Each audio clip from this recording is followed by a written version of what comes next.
Article 1, Section 10, Coffee Shop, 3 years before Election Day. The vintage record player spun classic vinyl amid the aroma of freshly brewing coffee. "She looked at you," whispered Hall to Kevin as they sat on their favorite couch in the bean shop, surrounded by its exposed brick walls, vintage decor, and wooden tables. "What should I do?" Kevin asked. "Go over there and talk to her." "What should I say?" "Just go over there. Don't overthink it." Kevin picked himself up, an ingratiating smile on his face. He trudged over to the couch where the co-ed was sitting. "Hi," Kevin said, as his hand flashed up and then down in a quick wave. It wasn't long before the young woman was packing her belongings and standing up to leave. Defeated, Kevin turned around and walked back to the couch. "Why did you rush me?" he moaned before he even sat down. "I could have thought of something better to say than just, 'Hi.' If you take too much time to think about something to say, you'll hesitate, and you'll start looking creepy." "But I couldn't figure out what to say." "You could say anything, really. You could strike up a conversation with, 'Do you want fries with that?'" "Fries? What?" "The point isn't French fries. The point is that it doesn't matter what you say, just get yourself into a conversation. Show her it's enjoyable to be around you. You can't analyze your way to a perfect opening line. You're not debugging a computer program. You're talking to a human being." "I'm just not good at this, John," Kevin moaned. "Do you want to be good at it?" "Yeah." "Then get good at it." "I've tried, John.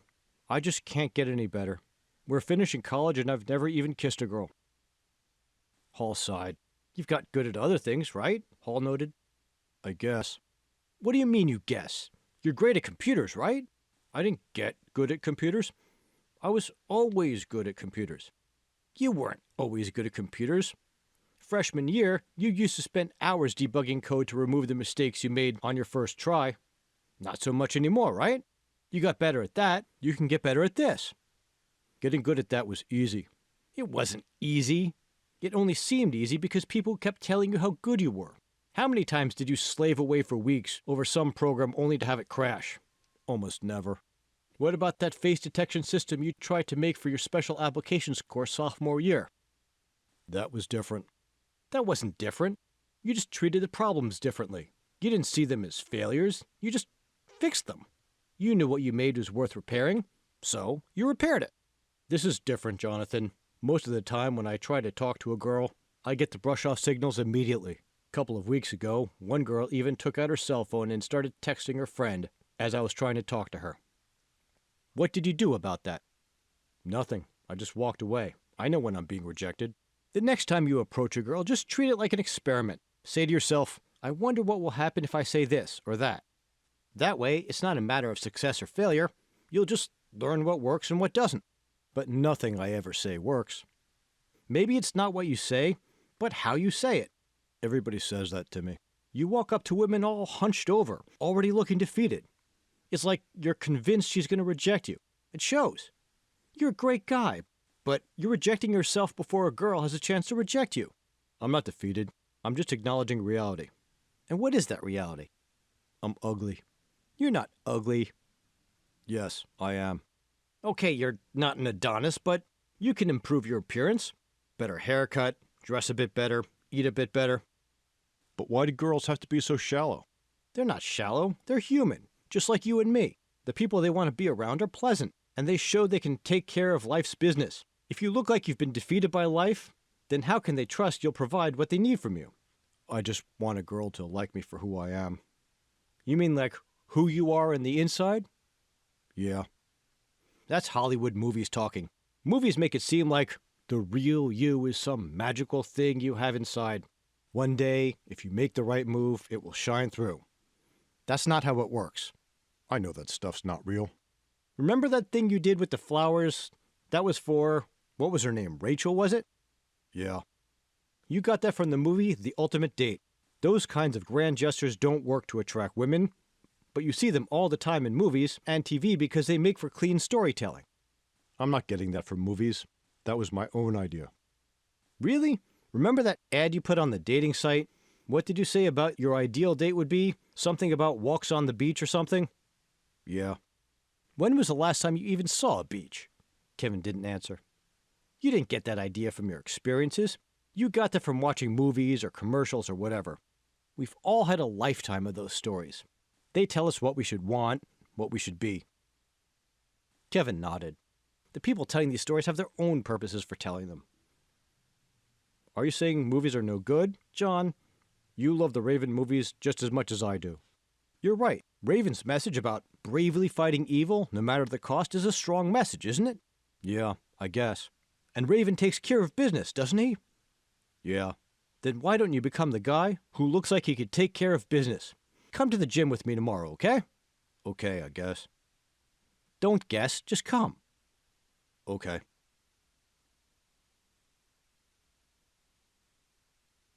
Article 1, Section 11. Lecture Hall, UCLA. 3 years before Election Day. Professor Stevens stood facing the window as the students filed into the classroom. Unusually slim and tall, the middle-aged professor linked his long, bony hands behind his back as he waited for the last of the seats to be taken. Walking over to the blacktop chemistry table, situated at the front of the room, Professor Stevens pulled out a pair of white knitted gloves from a drawer. After placing them on the table beside his open laptop, he turned to address the class. "This is my favorite organic chemistry lecture to deliver," he said. After a pause, he continued. "Why? Because today I get to teach you not just about chemistry, but about life. You can think of this lecture as how to avoid serious trouble with two-step thinking." The professor looked out onto the class with his dark, piercing eyes.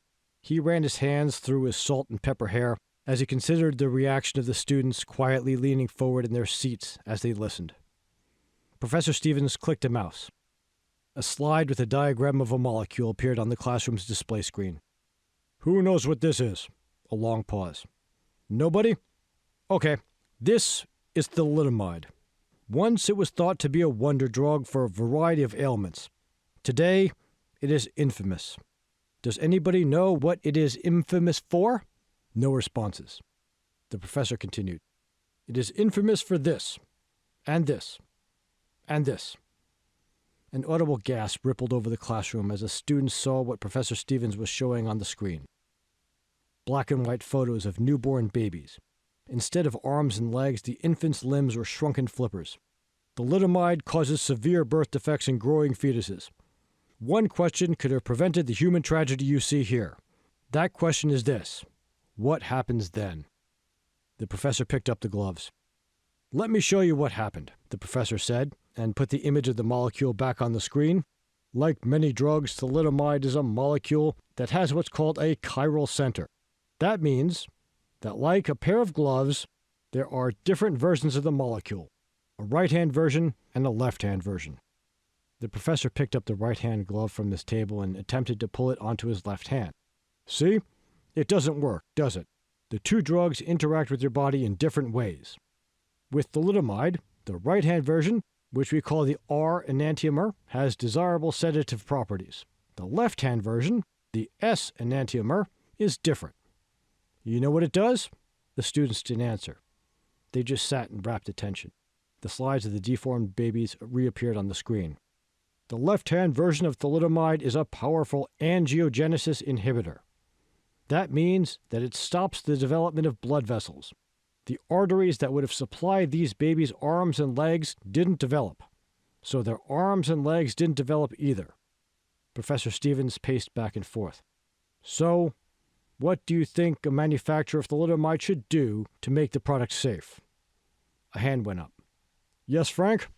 Purify it to make only the right-hand version? And how would you do that?" "Can't you simply remove the S enantiomer from the product?" "You can. So, do that." "And now you just fell into the trap, Frank." The class laughed. Megan shifted forward in her seat. "What do I always tell you guys? Understand, think, apply. So, let's first try to understand what's going on here. Let's have another look at this chiral center here," he continued, putting the diagram back on the screen. "You see that hydrogen sticking out, kind of like the thumb on this pair of gloves? What do you think happens to the hydrogen when the molecule gets into a patient's bloodstream?" The professor picked up one of the gloves as he waited for a hand to go up. "Come on, guys. What do we know about these sticking-out hydrogens?" Megan raised her hand. "Yes, Miss Peters?" "It's weakly acidic." "Good. What's important about that? I don't know. Would it help if I told you that the bloodstream is weakly basic? Okay, I guess that means that the basic blood will pop that hydrogen right off the chiral center of the molecule. Precisely, Professor Stevens said. He then held up the glove in his left hand. With his right hand, he picked up a pair of scissors and cut the thumb off the glove. Now look, this was once a right-handed glove. Now it could fit on either of my hands. But what do you think happens now? No hands went up. No takers? Let me tell you, the acid center of the molecule and the basic blood are both only weakly acidic and basic. That means that the hydrogen can often reconnect with the center of the molecule. So, let's go to step 2. Think. Which side of the molecule is the hydrogen going to connect to? A hand went up. Either side, said the student. Outstanding. Applying our knowledge, we see that roughly half the time a former right-handed thalidomide molecule will be converted inside the body into a left-handed version. When the patient takes the drug, untold millions of right-handed molecules lose their hydrogen thumbs. Within a few minutes, you get a half-and-half mixture of right-handed and left-handed thalidomide molecules. Purifying it will do no good. Any attempt to get pure R-thalidomide into the bloodstream is doomed to fail. If you want to avoid these kinds of disasters in your life, two-step thinking is your friend. You must always ask yourself, what happens next? Most of the time, what happens next won't be difficult to foresee. It just requires stopping to think. Inattention sometimes leads us to an outcome we don't want. Class dismissed. Professor Stevens departed the classroom before the rumble of students packing up their books had subsided.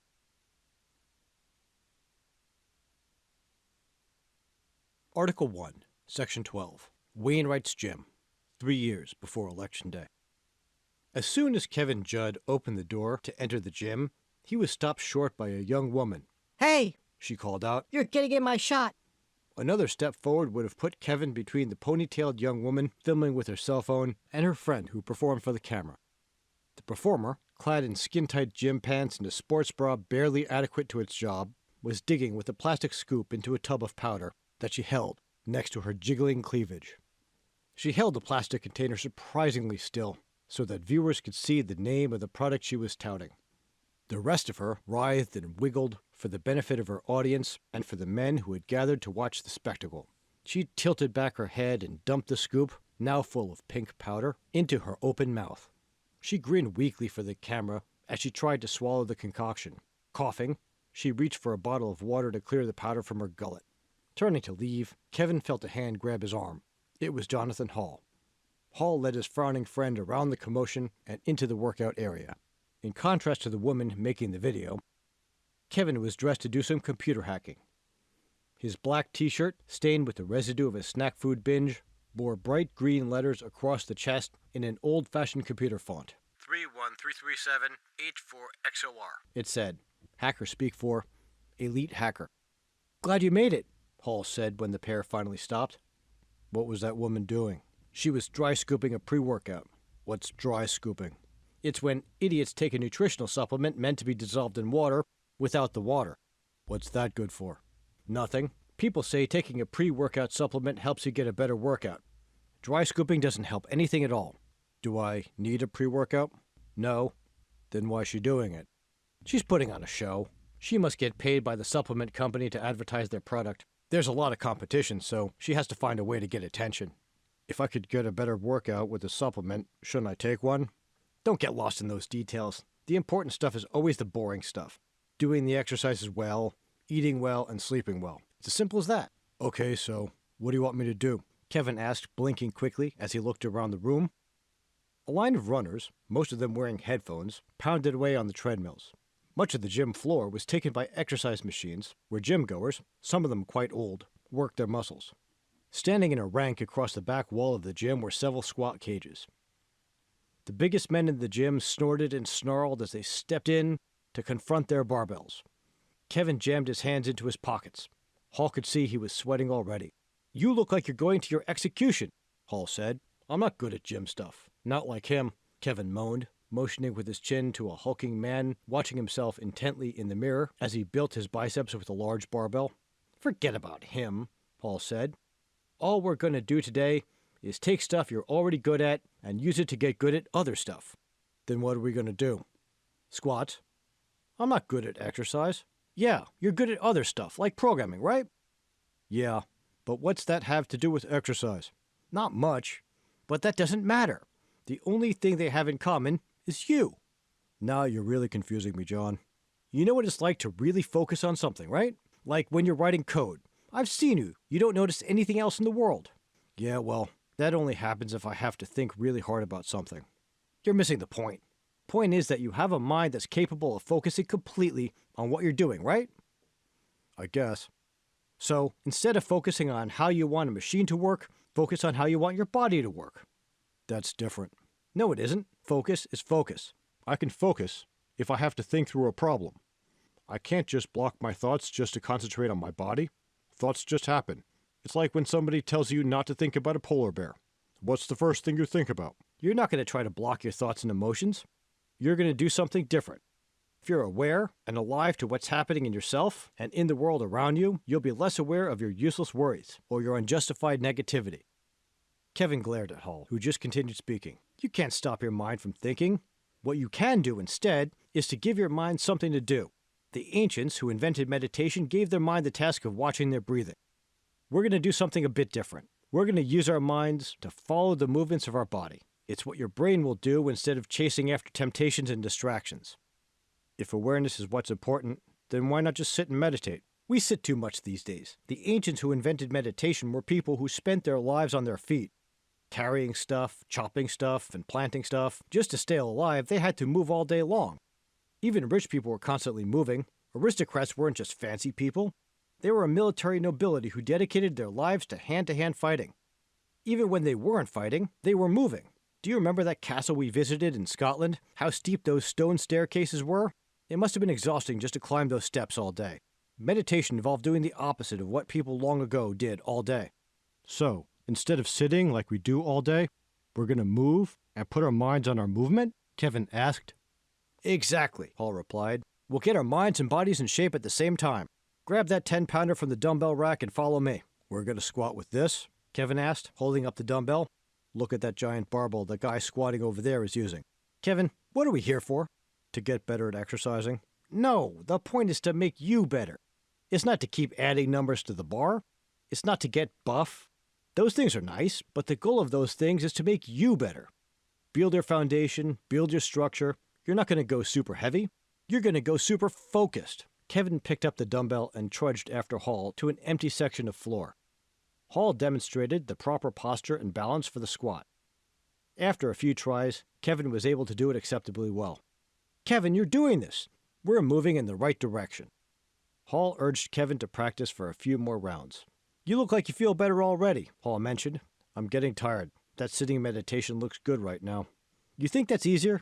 Even sitting meditation takes physical strength.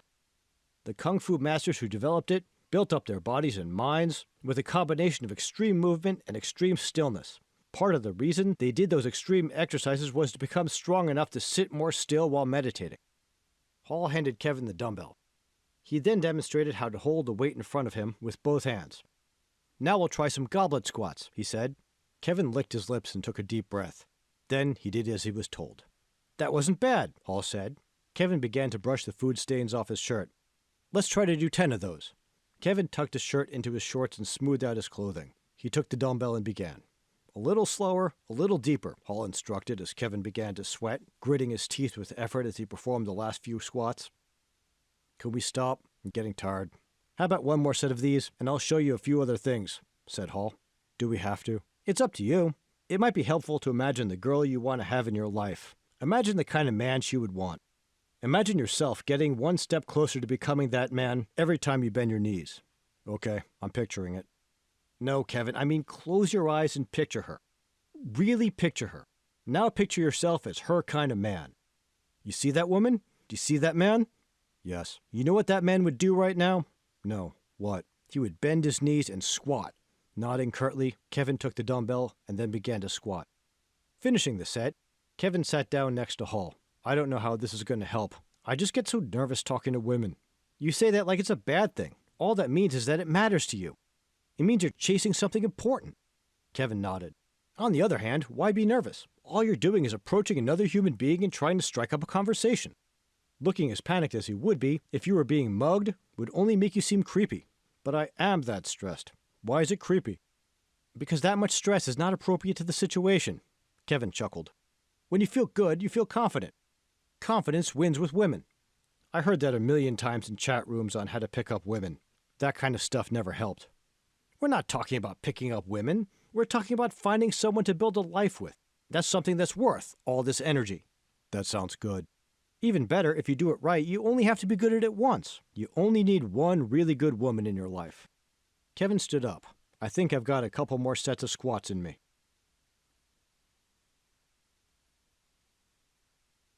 Article 1, Section 13. Boston's Chinatown. 3 years before Election Day. Clutching the paper with the address Professor Chen gave her, Mei Hua roamed the streets of Boston's Chinatown, searching for the Shanghai Tea Garden.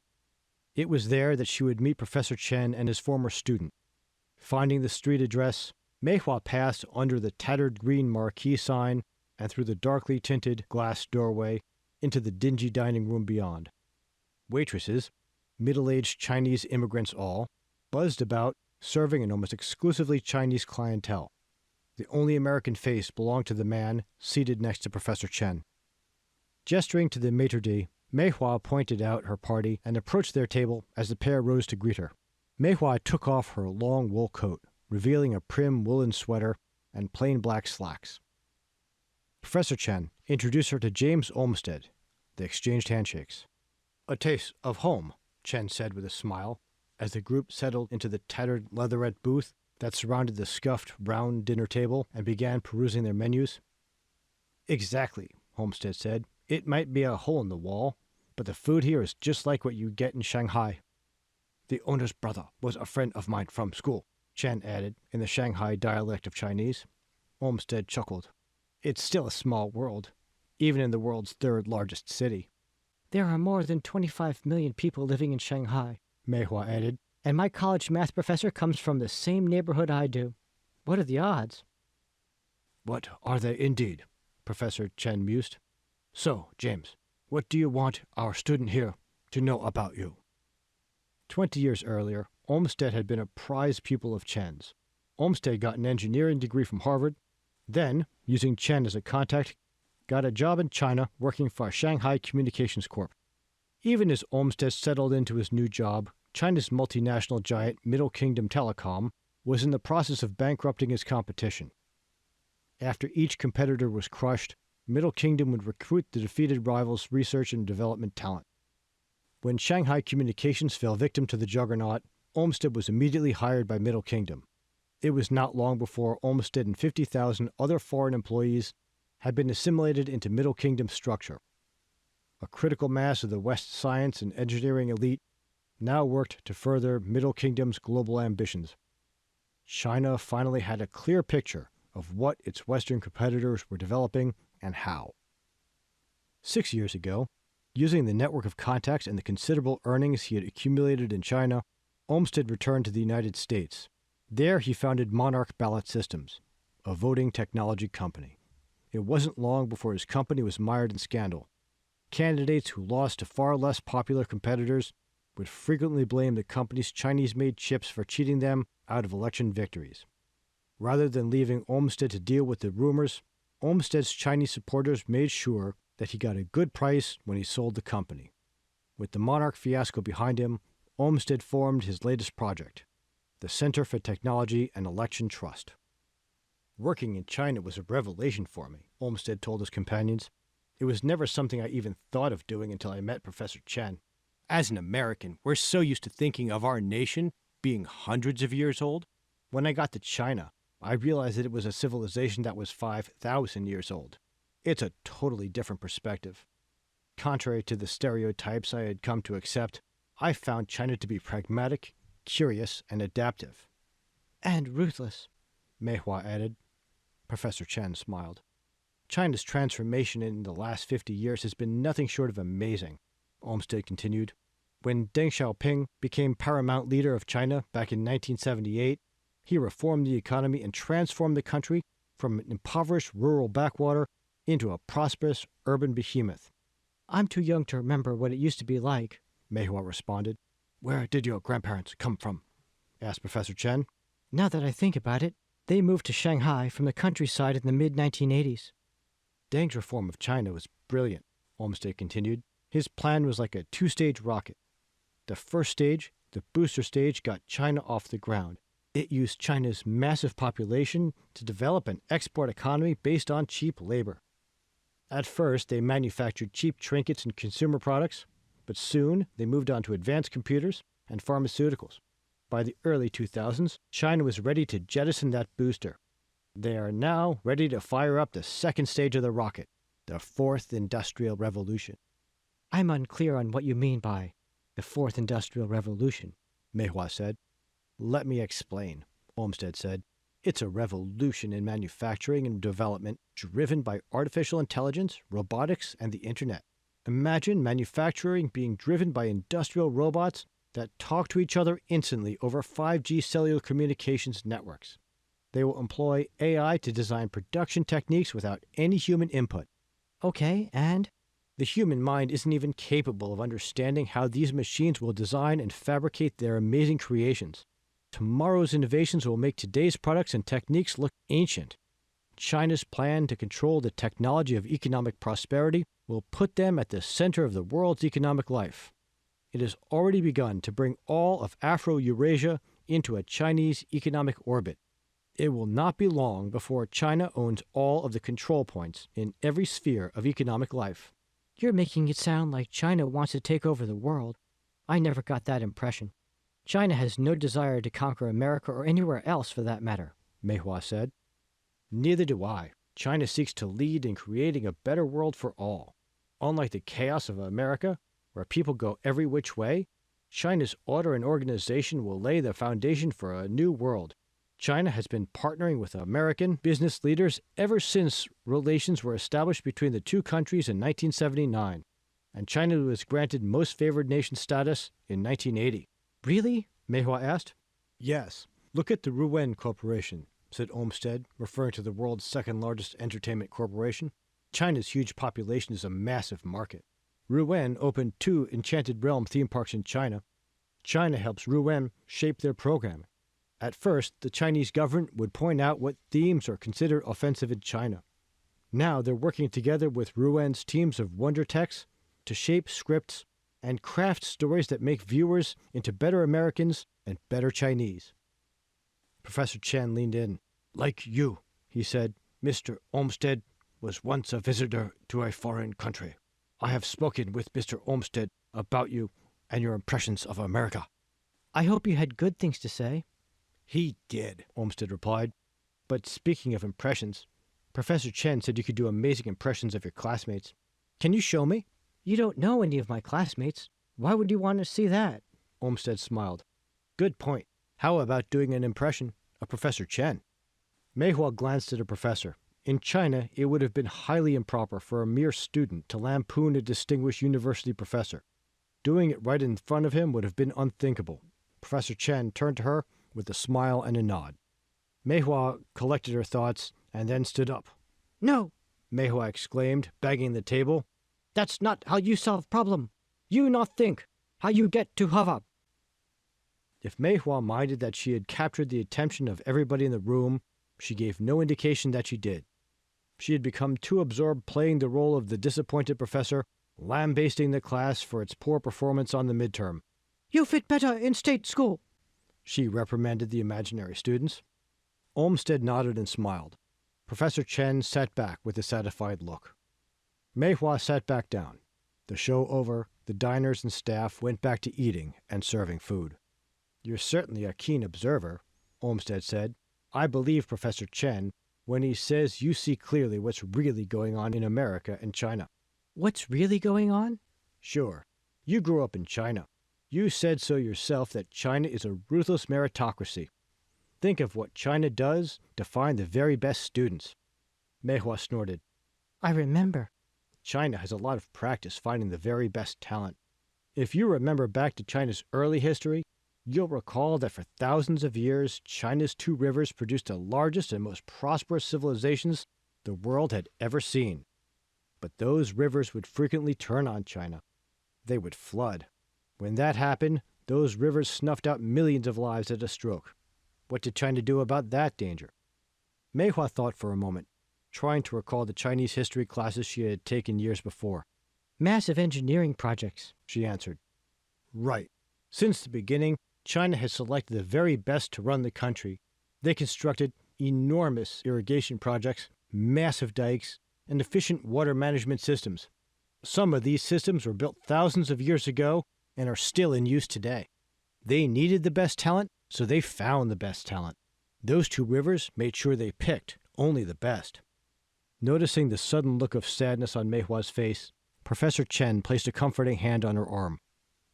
In the development of any enterprise, it doesn't matter if it's a company, or a nation, or a labor union, or whatever, there are two phases. The first phase is dedicated to building value.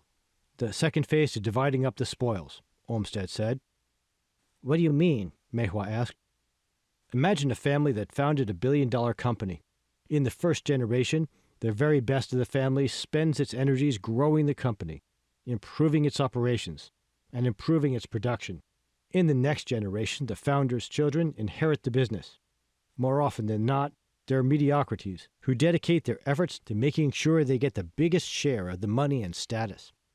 I never understood why that is, Professor Chen murmured, shaking his head. Making a great company even better takes drive, talent, and risk. It's far easier to jockey for position in an already great company, Olmsted explained. Professor Chen gave Mei Hua a knowing look. From what you've seen in America, which phase do you think the USA is in? He asked. Clearly the second phase. It often appears that American politicians and corporations prioritize power over any sense of loyalty or concern for their country, their birthplace. They are ruining America's economy, undermining its reputation abroad, and fostering hatred, lawsuits, and conflict among Americans. They're willing to do or say anything to get and keep power. I told you she was smart, Professor Chen said, nudging Olmsted with his elbow. That's what I admire about China, Olmsted said. After thousands of years, China and its leaders are still building China, making it greater. They still see China as being in the first phase. That's why China is going to win. When China does win, it will partner with those American leaders who can best persuade the American public of the wisdom of Chinese policies and Chinese ways of doing things. I'm not seeing why you brought me here today. We brought you here to talk about my current enterprise, the Center for Technology and Election Trust. What's that? We're a network of election integrity experts, technology experts, and media personalities. We're all very capable people. People who could have devoted their energies to producing goods and services for the market, but we all realized that that's too risky. CTET was founded because, in America, the smart bet is on reliably distributing power to the highest bidder. So, how do you make money? We're a nonprofit. We have one main corporate sponsor. He was an old classmate of mine. He encouraged us to form CTET when he realized he's precisely the kind of man China would want to work with after the Fourth Industrial Revolution puts China ahead of the West for good. What makes him so sure China would pick him? It's the technology he's developing. What does it do? Think of it as the Fourth Industrial Revolution, but for persuasion.